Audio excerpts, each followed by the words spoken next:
So Google has just launched the fresh new Pixel Buds Air series, which are a budget-friendly version of the original Pixel Buds, almost half the price in fact, at just £99 here in the UK. And yet despite this, these things boast pretty much all of the same great features of the original Pixel Buds, and some of those not so great bits as well. Now I've had these Air series true wireless earbuds lodged in my lug holes for the last week or so here's my full Google Pixel Buds Air series review. And for more on the latest and greatest tech, including shed loads of true wireless earbuds, please do subscribe and ding that notifications bell. Cheers! Now if you grab yourself a pair of the Air series Pixel Buds, you've got a choice of two different colours. You've got these here, clearly white efforts, otherwise also dark olive. The design hasn't really changed up much at all from the original Google Pixel Buds, and I've got to say, they do kind of still look a little bit funky. They kind of look like something's gone seriously wrong when I've been attempting to eat a packet of Trebord's extra strong mints. We once again have these flexible rubber wings, which just help to keep the Pixel Buds Air series lodged in your lug holes, and they really do the job as well. Once they're in there, they are in there for good, basically, until you choose to pluck them out. And just to prove that, wash test! Each Pixel Bud weighs around 5 grams, so they're certainly nice and light, and they are very comfortable to wear for hours at a time, at least I found so, but you've got to make sure that you are wearing them correctly. I found that I did get ear fatigue if the wingtips weren't in just the correct position. You've got to wear them so they're almost horizontal rather than jutting up. And good news if you live in good old rainy Britain as well, because they are IPX4 water and sweat resistant as well, so you can also get them on the go when you're down the gym, pounding the pavement, whatever fit people do. There's Bluetooth 5.0 connectivity supported here on the Pixel Buds Air series, and I found that connecting to your smartphone was a piece of piddle. Basically just flip that lid and any Android smartphone will pop up a little message via good old NFC just saying, hey, Pixel Buds are ready to join up. Do you want to do a bit of that then? Yes please, thank you very much, job done. Alternatively, if you've got one of those iPhones for whatever reason, or you find that a message just doesn't pop up on your smartphone, no worries, there's a discreet little button here on the back of the box. Just press that in and they'll enter pairing mode. And I found that certainly in my testing of the Google Pixel Buds Air series, that connection stayed strong and stable at all times, even when I was in quite a busy area like a high street,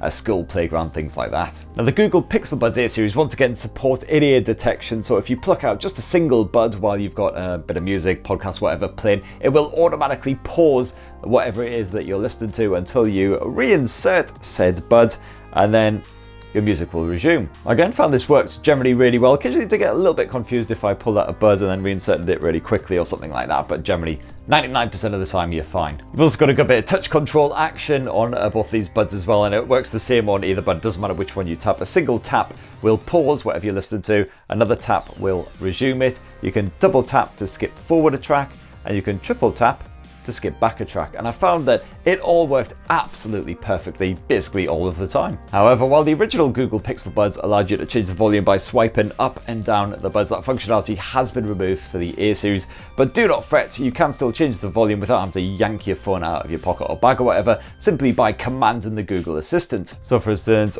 Google, set volume to maximum. Job done. However, I did have some problems with volume here on the Google Pixel Buds Air series. So when I was connected to a Pixel phone, it was absolutely fine. On the top volume, it was proper ear shredding. You'd get a good bit of mush action on the go, no worries. But unfortunately, when I was connected to some other Android smartphones, like a Xiaomi smartphone, for instance, which I'm reviewing at the moment, that peak volume was noticeably lower. Certainly not strong enough to shook you to your core. So yeah, not really sure what the issue is there, but a bit of a bummer. And the Air series buds, just like the original Google Pixel Buds, have spatial vents built into them, and the idea there is that they let in some of the sort of external noise that's going on all around you, so you don't get quite the same sort of claustrophobic feeling that a lot of people experience with true wireless earbuds, which really puts them off. And yeah, this certainly works, and it means that when you are out and about, you are more aware of your surroundings, but at the same time, it's not great if, for instance, you're walking down a busy high street trying to listen to a podcast or an audiobook, something a bit quieter than just music, because that roar of traffic and people chatting all around you, that comes right through, and it really messes with what you're trying to listen to. I did find I ended up jacking up the volume to maximum sort of levels to hear what people were actually saying on my podcast, which then obviously ain't great for your hearing. And yeah, you once again have Google's adaptive sound feature, which can raise or lower the volume automatically on your behalf depending on how raucous your surroundings are. But again, that doesn't really help much when there's, you know, listen to a podcast or an audio, but you still generally have to manually jack it up to hear what on earth is going on. Now, as I mentioned before, you can call up on that Google Assistant at any point just by saying, "Oh, Google," You'll hear a little ding, and then you can say whatever you want, and the assistant will respond directly into your locals. You'll also get a little chime and a little heads up whenever a message pops into your WhatsApp chat or something like that. For instance, you could press and hold a bud in order to get the Google Assistant to read it out for you if you can't be bothered to yank your phone out again. And you can also press and hold after the message has been read out to respond as well, and that will seem to work again, just as long as obviously it's a supported app. You've also got that hands-free Google Translate feature as well, so all you need to do is say, for instance, help me speak Japanese, and then the buds will say, okay, and there'll be a little ding, and then whatever is being said around you will be taken in. There'll be another ding once they stop speaking, and then you'll get the translation fed into your local. And you know, Google Translate has come on leaps and bounds in the past few years. It seems to work really, really well here on the Google Pixel Buds, but it is very stop-start. It's very much a case of say a sentence, wait for the translation to tick through. What I'm hoping is that at some point it'll be advanced enough to basically give you a Babelfish style experience, just real-time feeding in the translation into your ears. You can have a proper conversation without them to be like, oh wait, hang on, just give me a second. But of course the Pixel Buds A series would be pretty worthless if the audio quality was crap, but thankfully that isn't the case. You've got 12mm dynamic drivers in here, similar to the existing Pixel Buds, and I felt the audio quality was strong. The clarity is good, certainly on the top volume, although bass fans will not be sated even with a bit of the bass boost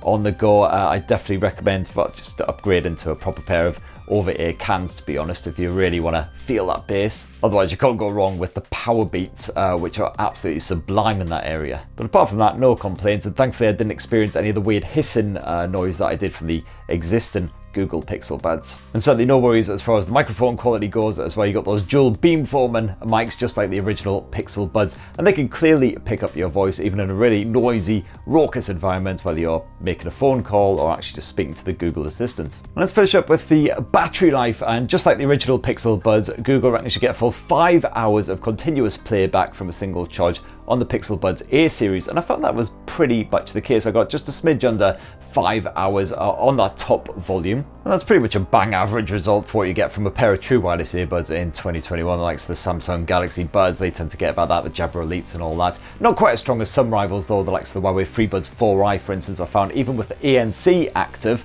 which is obviously a feature that you don't get here on the Google Pixel Buds A series, they lasted another couple of hours from a single charge. But thankfully the Pixel Buds A series do recharge pretty nippily once you bang and bang the case. About 15 minutes in that case will give you a couple of hours at least of playback action, so that's always a good. And from the actual case itself, you'll probably get about 4 full recharges from empty buds before the case itself needs a recharging as well. You can power it up via Type-C USB. Sadly, there's no wireless charging support for the case, which is a feature that was culled from the original Google Pixel Buds, but it's one of very few features that was culled for the A series, which is pretty impressive considering what a price drop we're seeing here. Either that or frankly the original Google Pixel Buds were just overpriced, which is probably more the case. And once again, I really like that case as well. It's very cute and dinky and reasonably light, easy to slip into a pocket or bag. As you can see, it's got the older charging indicators on there as well, so that you know exactly how much, well not exactly, but roughly